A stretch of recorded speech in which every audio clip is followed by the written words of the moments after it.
دونوں زانوں کو توڑ دیا تھا، ویسے ہی 101 ہجری میں اپنے زانوں کو توڑتا ہے اور حسین پشت فرس سے عرض نینوا کی طرف آئے۔ شاید میں نے غلط کہہ دیا، عرض نینوا پہ حسین کہاں پہنچے؟ عرض نینوا پہ حسین کہاں پہنچے؟ حسین کا جسم تیروں پہ معلق تھا۔ اے رونے والوں، علماء سے سنا ہے اور زیارت ناہیہ کا بھی فقرہ ہے، ارے یہ منحوس آگے بڑھا، حسین جیسے قرآن کے اوپر اپنا نجس قدم رکھا، تیروں نے جگہ بنانی شروع۔ ارے حسین کا جسم نازنی زمین کربلا پہ آ گیا۔ خدا آپ کو کسی کو لائے۔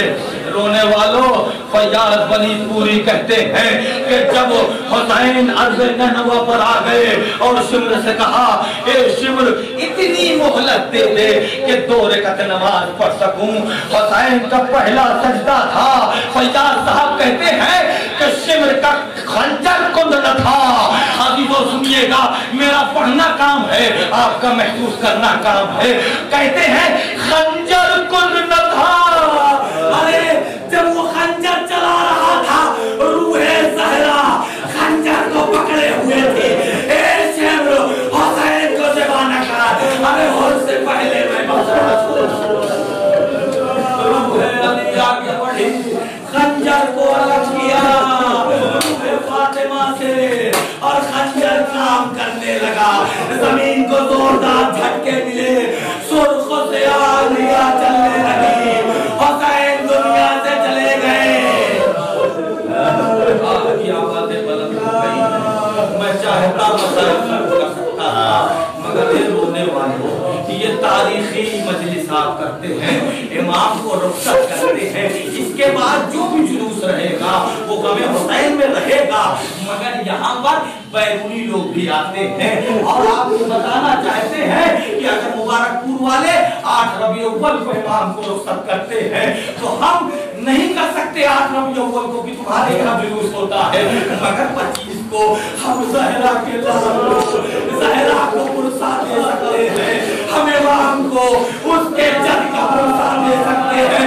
اے رونے والوں، رونے میں کمی نہ کیجیے گا، اس لیے کوئی آیا ہو یا نہ آیا ہو مگر کمر خمیدہ ہاتھ میں رومال لے کر ضرور آئی ہوگی۔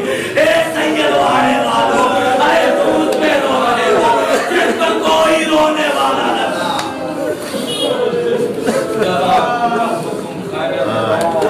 جب حسین شہید ہو گئے تو ذوالجناح حسین کے پاس آیا اور بڑی دیر تک حسرت بھری نگاہ سے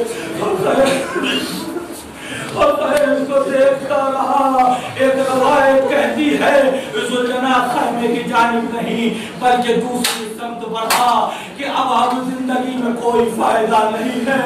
عزیزو، ذوالجناح جب بھاگا تو عمر سعد کہتا ہے کہ ذوالجناح کو پکڑ لو، یہ تبرک رسول ہے، مر جانے کے لیے بات بس ہے۔ جس کے جگر کے گوشے کو تم نے ذبح کر دیا اس کے گھوڑے کو کہتے ہو کہ تبرک رسول ہے۔ اے رونے والوں، ارے ذوالجناح کی طرف پوری فوج بھاگی، ذوالجناح نے وار کرنا شروع کیا، 40 لوگوں کو اپنی ٹاپوں سے فنار کیا اور جب دیکھا عمر سعد نے ذوالجناح کسی کے قابو میں نہیں آ رہا ہے تو کہا اسے جانے دو۔ ذوالجناح کئی میل دور بھاگ گیا اور پھر پلٹ کے آیا ہے اور آ کر حسین کو دیکھا، گریہ کیا، اپنے بال کو اپنی پیشانی کو حسین کے خون میں رنگین کیا اور دوڑ کے کرے